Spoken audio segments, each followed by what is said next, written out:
The mountain man's weathered hand extended toward Catherine James as she stood frozen outside Morrison's general store, her empty basket clutched against her chest like a shield. The November wind cut through her threadbare shawl, carrying with it the scent of pine and the promise of snow. His voice, rough from years of solitude in the high country, carried an unexpected gentleness when he spoke those words that would change everything. "Come with me. I'll fill your table tonight." The store owner's cruel laughter still echoed in her ears, the memory of being turned away with nothing but shame burning in her cheeks. Behind the mountain man, Dennis Hall, stood a loaded pack mule, its sides bulging with supplies that spoke of preparation and abundance. Catherine's children waited at home in their one-room cabin, their faces gaunt with hunger, their eyes holding that particular hollow look that comes from too many meals of water and hope. The decision before her seemed impossible, yet the alternative was unthinkable. This stranger, this man whose reputation preceded him through whispered stories in the valley below, offered what no one else would: food for her table, sustenance for her babies, a chance to push back the specter of starvation that had haunted their doorstep for weeks. But how had she come to this moment, standing in the bitter wind outside a store that had once welcomed her family's business, now facing a choice between pride and survival? The answer lay in the months that had led to this desperate November day, in the series of losses that had stripped away everything she thought she could count on. Catherine's story began not with this encounter, but with the morning 6 months earlier, when her husband Edward had kissed her goodbye and ridden out to check their cattle in the high pasture. That was the last time she saw him alive. The search party found his body 3 days later at the bottom of Miller's Canyon, his horse grazing nearby with a broken rein and wild eyes that spoke of some sudden terror that had sent both man and beast tumbling over the edge. If you're watching from anywhere in these beautiful mountain states, drop your location in the comments below and give this video some hype to help others find these stories of resilience and survival. Edward's death had been the first domino to fall in a cascade of misfortune that seemed to have no end. Without his steady hand to manage their small ranch, without his knowledge of which cattle buyers could be trusted and which would cheat a widow, Catherine found herself adrift in a world that suddenly seemed designed to prey upon the vulnerable. The banker, George Cook, had been sympathetic at first, extending the loan payments for a month, then two. But sympathy, Catherine learned, was a luxury that men of business could afford only so long. By the third month, Cook's demeanor had shifted from understanding to impatience, and by the fourth, to something approaching hostility. The ranch that had been in Edward's family for 2 generations was sold at auction on a gray September morning, bringing barely enough to satisfy the outstanding debts.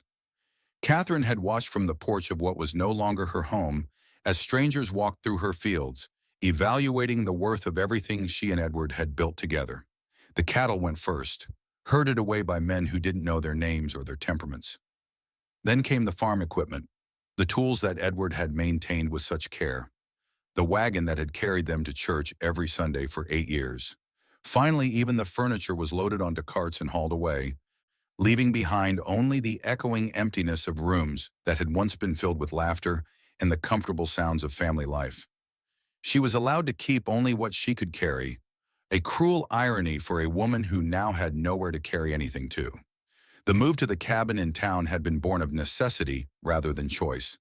The small structure, barely more than a shack really, was all she could afford with the few dollars that remained after the debts were settled.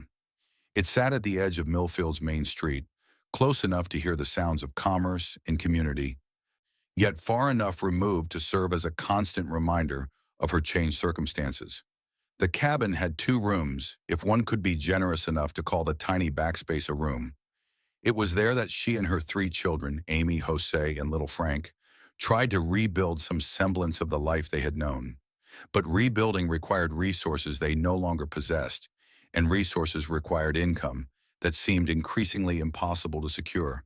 Catherine had tried everything she could think of to earn money. She took in washing, her hands growing raw from the lye soap and constant immersion in hot water.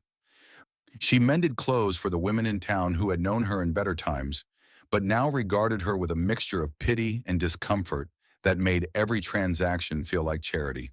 She cleaned houses for families who had once been her social equals, scrubbing floors she had once walked across as a welcome guest. The work was sporadic and poorly paid, never quite enough to cover the rent on the cabin, the cost of fuel for heating, and food for 4 growing bodies. As autumn deepened into the harsh promise of winter, Catherine's situation became increasingly desperate. The children had outgrown their clothes, and there was no money to replace them. Amy, at 12, tried to hide her embarrassment when her skirt rode too high above her ankles, while Jose, 10, had taken to wearing his father's old shirts, the sleeves rolled up multiple times and the collar hanging loose around his thin neck. Little Frank, only 6, seemed unaware of their poverty, but Catherine noticed how he had stopped asking for seconds at meals, how he had learned to make a single biscuit last through an entire afternoon. The breaking point came on a particularly cold October morning when Catherine realized she had only enough flour for one more day of bread. The small vegetable garden behind the cabin had yielded its last harvest weeks earlier, and the few jars of preserves she had managed to put up were nearly gone. She had sold everything of value she possessed, including her wedding ring, which had brought far less than she had hoped from the pawnbroker in the next town over. There was nothing left to sell, nothing left to trade, and nowhere left to turn except to the mercy of others. Morrison's General Store had been her last hope, the final thread she could grasp before falling into complete destitution. She had known Samuel Morrison for years, had traded with him regularly when Edward was alive, and their credit was good. Surely, she reasoned, he would extend her a small line of credit, just enough to get through the winter. She would pay him back in the spring when she could find more steady work, when the children could help with odd jobs around town. It was a reasonable request, she told herself, the kind of arrangement that neighbors made with neighbors in times of hardship.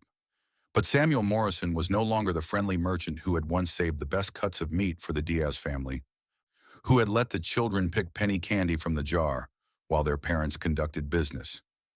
The man who faced Catherine across the counter that November morning was a stranger, his eyes cold and calculating as they took in her worn dress, her thin face, her obvious desperation. He listened to her request in silence, his fingers drumming impatiently on the wooden surface between them. When she finished speaking, he shook his head with a finality that left no room for argument. Credit, he explained in a voice loud enough for the other customers to hear, was a privilege reserved for those who could guarantee payment. Widows with no income and no prospects were poor risks, the kind of bad debts that could ruin a business. He had his own family to think about, his own responsibilities to consider. Perhaps, he suggested with a cruel smile, she should consider the charity of the church, or better yet, find herself a husband who could provide for her and her children properly. The humiliation of that moment burned in Catherine's memory as she stood outside the store, her empty basket a testament to her failure. The other customers had watched the exchange with varying degrees of sympathy and judgment, some shaking their heads in pity, others nodding in approval of Morrison's business sense. Catherine had felt their eyes upon her as she walked toward the door, her cheeks burning with shame, her throat tight with unshed tears. The November wind that greeted her outside seemed to cut straight through to her bones, carrying with it the bitter taste of defeat. It was then that Dennis Hall appeared, as if materialized from the mountain mist itself. Catherine had heard stories about the mountain man, whispered tales that painted him as everything from a hermit to a saint to something altogether more dangerous. He lived alone in a cabin high up in the Rockies, some said, coming down to town only when necessary to trade furs and purchase supplies. Others claimed he was a former soldier, wounded in some distant war, who had sought solitude to heal wounds that went deeper than flesh. Still others whispered darker things, suggesting that a man who chose such isolation must be running from something or someone. But the man who stood before Catherine bore little resemblance to the monster of gossip and speculation. Dennis Hall was tall and broad-shouldered, his hair and beard showing the silver of middle age, his clothes practical and well-maintained rather than the rags one might expect from a hermit. His eyes, a startling blue against his weathered face, held a clarity and intelligence that spoke of a man very much in control of his faculties. When he spoke, his voice carried the slight roughness of someone unaccustomed to frequent conversation, but there was nothing threatening in his tone, nothing that suggested the dangerous character some claimed him to be. He had witnessed the scene in the store, he explained, had seen Morrison turn her away with nothing but harsh words and public humiliation. The injustice of it, the cruelty shown to a woman clearly in desperate need, had stirred something in him that he thought long buried. Dennis had lost his own family years earlier, had known the particular desperation that comes when those you love depend on you for their very survival. He understood the weight of responsibility that pressed down on Catherine's shoulders, the impossible choices that poverty forced upon the vulnerable.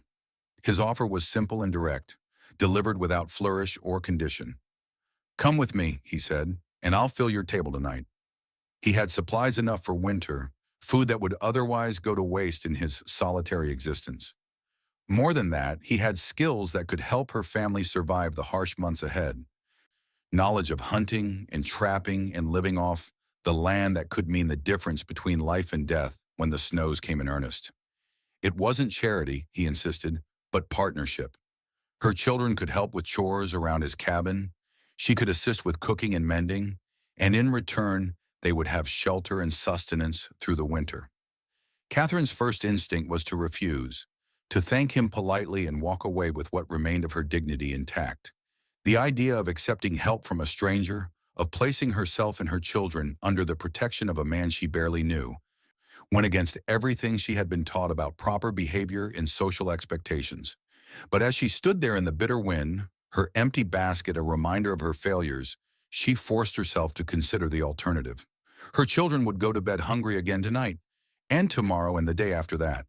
The small supply of food remaining in their cabin would last perhaps another week. And then what? The church might help, but their resources were limited and already stretched thin by the needs of others in similar circumstances.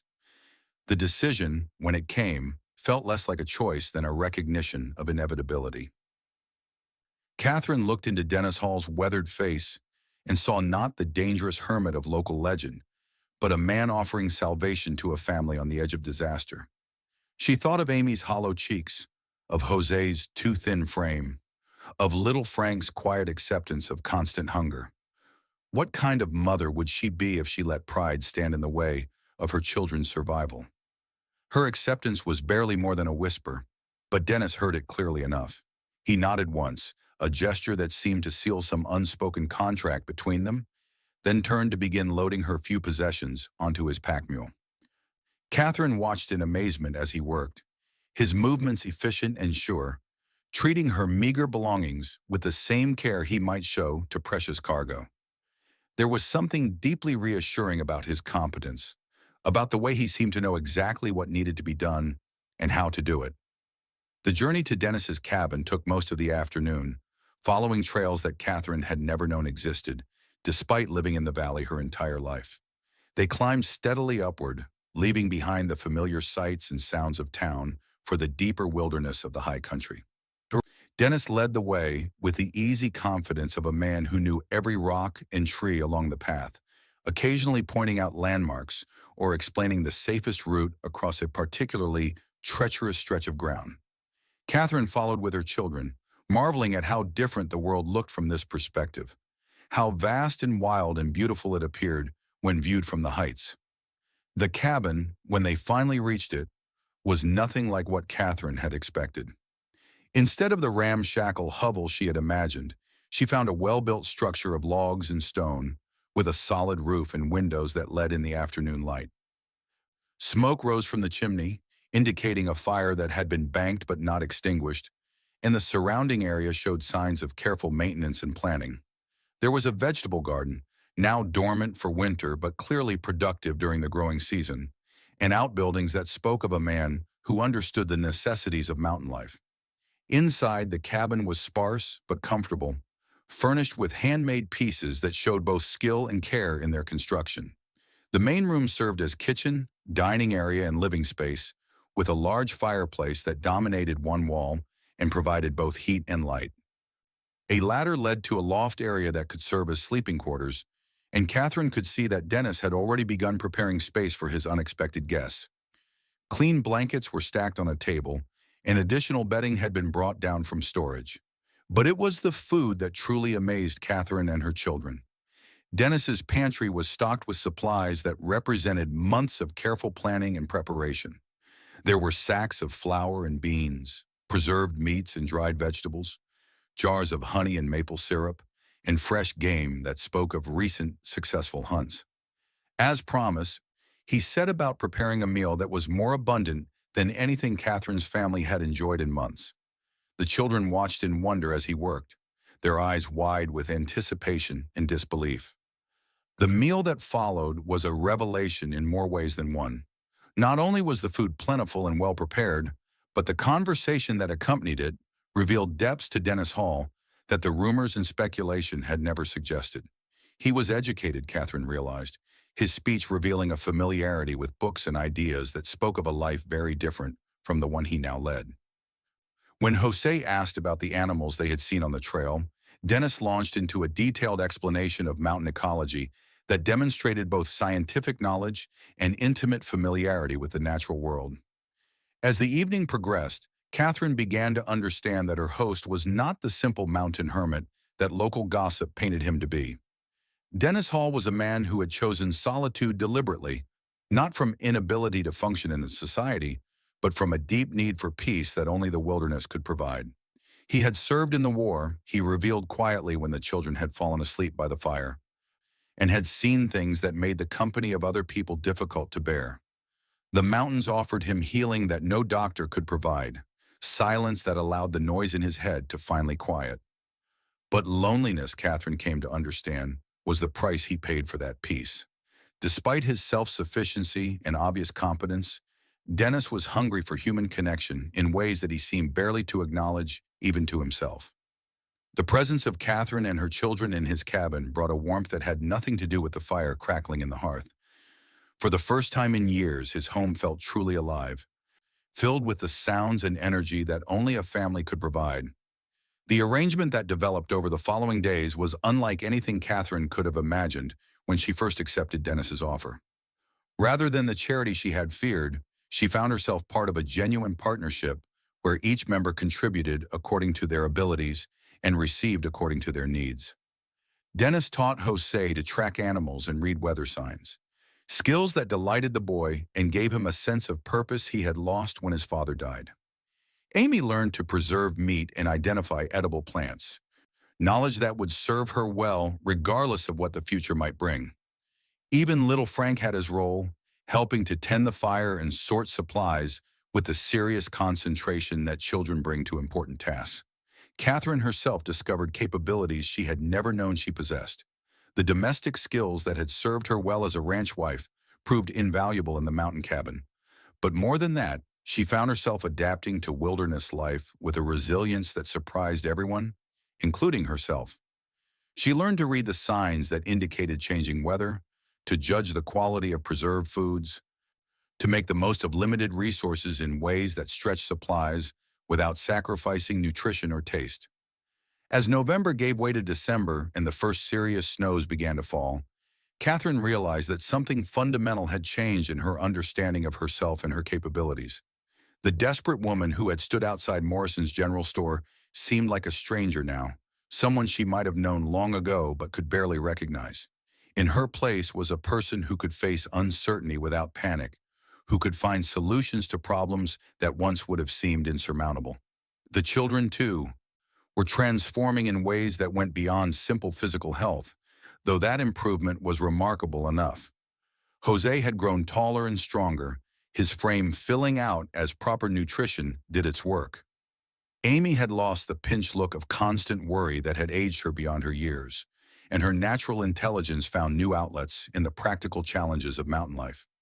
Frank had regained the carefree nature appropriate to his age, his laughter once again ringing through their living space as it had in the days before poverty and loss had stolen his childhood joy. But the most significant change was in the relationship developing between Catherine and Dennis.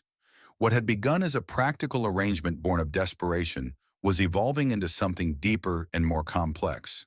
They worked together with an ease that spoke of natural compatibility, anticipating each other's needs, and complementing each other's strengths in ways that made their partnership more effective than either could have been alone. More than that, they talked in the long winter evenings, sharing stories and thoughts and dreams that revealed the people they had been before life had forced them into the roles they now occupied. Dennis spoke of his childhood on a farm in Ohio, of parents who had valued education and hard work in equal measure. He described his time at university, studying literature and philosophy until the war had interrupted his plans and changed the trajectory of his life forever. The battles he had fought and the friends he had lost were subjects he approached carefully, but Catherine sensed that her presence made it easier for him to speak of things he had kept buried for years. Catherine, in turn, found herself sharing memories of her life with Edward, stories she had thought too painful to revisit. But in Dennis's patient listening, she discovered that these memories could be sources of joy rather than sorrow, celebrations of love rather than reminders of loss. She spoke of her dreams for her children, of the future she hoped to build for them despite the setbacks they had endured. In the warmth of the cabin, with the wind howling outside and the fire casting dancing shadows on the walls, these dreams seemed not only possible but inevitable. The deepest snows of winter brought with them a test that none of them had anticipated. A blizzard that lasted 3 days trapped them inside the cabin, cutting them off from the outside world as completely as if they had been transported to another planet. The wind shrieked around the building with a fury that seemed almost personal, and the cold was so intense that frost formed on the inside of the windows despite the roaring fire. For Catherine, who had never experienced a true mountain winter, the storm was both terrifying and awe-inspiring, a demonstration of nature's power that put human concerns into stark perspective. But if the blizzard tested their physical preparations, it also revealed the strength of the bonds that had formed between them. Confined to the cabin's main room, they created their own entertainment and found ways to make the time pass pleasantly rather than merely enduring it. Dennis proved to be a gifted storyteller, spinning tales of adventure and mystery that kept the children enthralled for hours. Catherine contributed songs she remembered from her own childhood, melodies that filled the cabin with warmth and created memories that would last long after the storm had passed. When the wind finally died and they could venture outside, the world they found was transformed.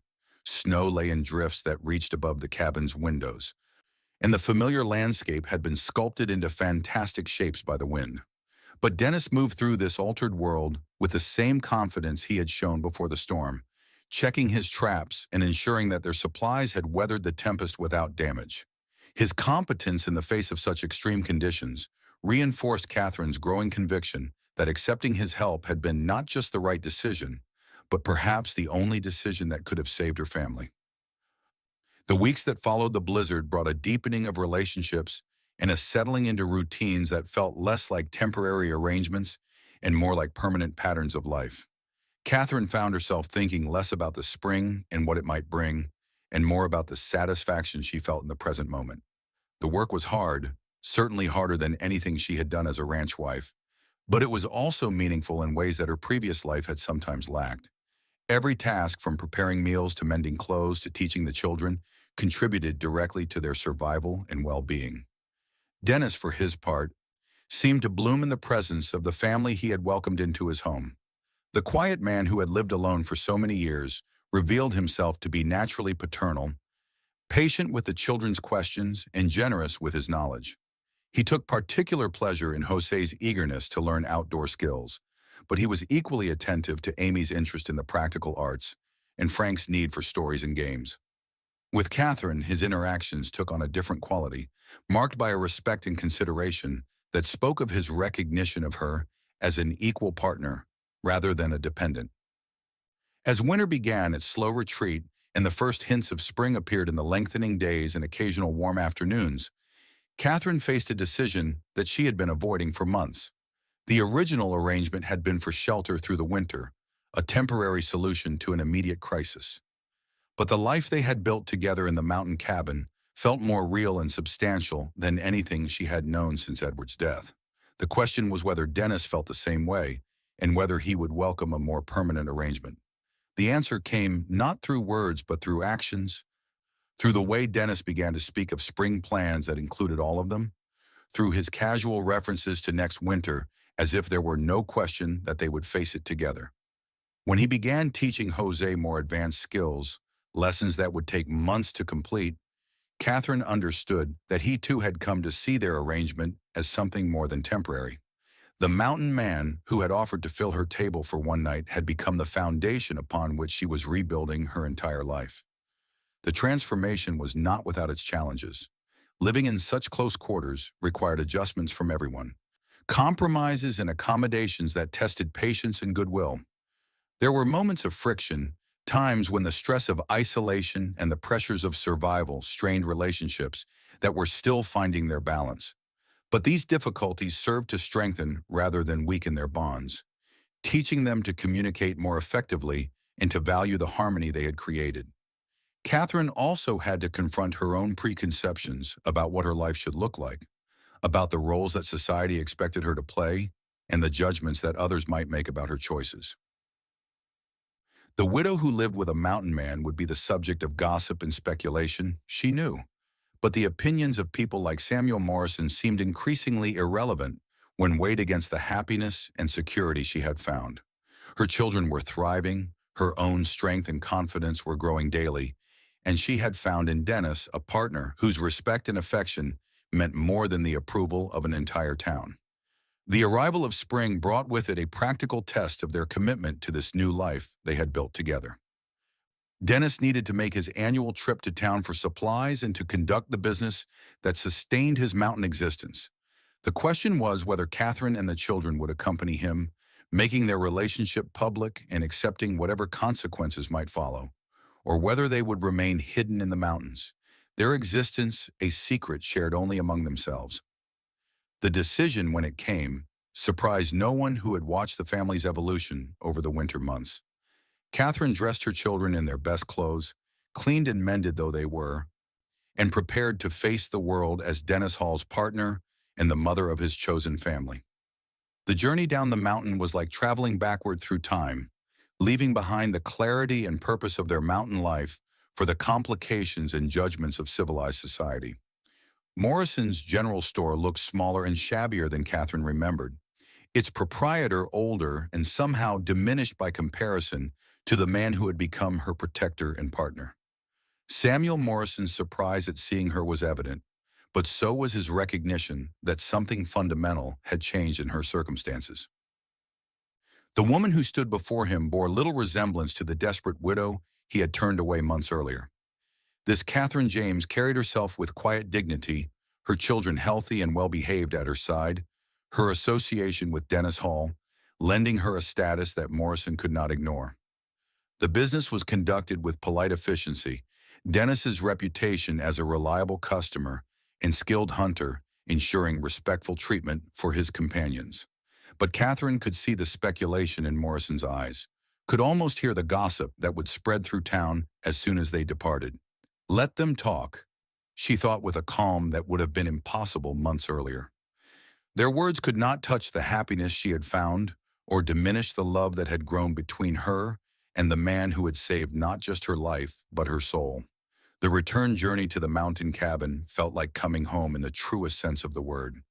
As they climbed higher and left the town behind, Catherine felt the tensions and anxieties of civilized life falling away, replaced by the peace and purpose that had become her new normal. The children chattered excitedly about the sights they had seen and the people they had met. But their eagerness to return to their mountain home was evident in every step. That evening, as they sat around the fire that had warmed so many of their conversations over the winter months, Dennis spoke the words that Catherine had been hoping to hear, but had not dared to expect. He asked her to stay permanently, to make the mountain cabin her home, and to allow him to be not just her partner in survival, but her companion for whatever years remained to them both. His proposal was simple and direct, free of flowery language but rich with the sincerity that had characterized everything about their relationship. Catherine's acceptance was equally straightforward, a yes that carried with it the weight of months of growing trust and affection. They would face the future together, she and Dennis and the children who had become theirs in every way that mattered. The mountain that had seemed so forbidding when she first climbed its slopes now felt like the most welcoming place on earth, a refuge where love could grow and families could heal and second chances could bloom into something beautiful. The years that followed proved the wisdom of that decision. Catherine's children grew strong and capable under Dennis's guidance, learning skills that would serve them well regardless of where life might take them. Amy became a young woman of remarkable competence, equally at home in the wilderness and in town, her intelligence sharpened by the challenges of mountain life. Jose developed into a skilled hunter and tracker, his father's death no longer a source of pain, but a memory that motivated him to become the kind of man who could protect and provide for those he loved. Frank grew up knowing that families could be formed by choice as well as blood, that love was stronger than convention, and that courage came in many forms. Dennis himself seemed to grow younger as the years passed. His solitude transformed into the comfortable companionship of a man who had found his place in the world.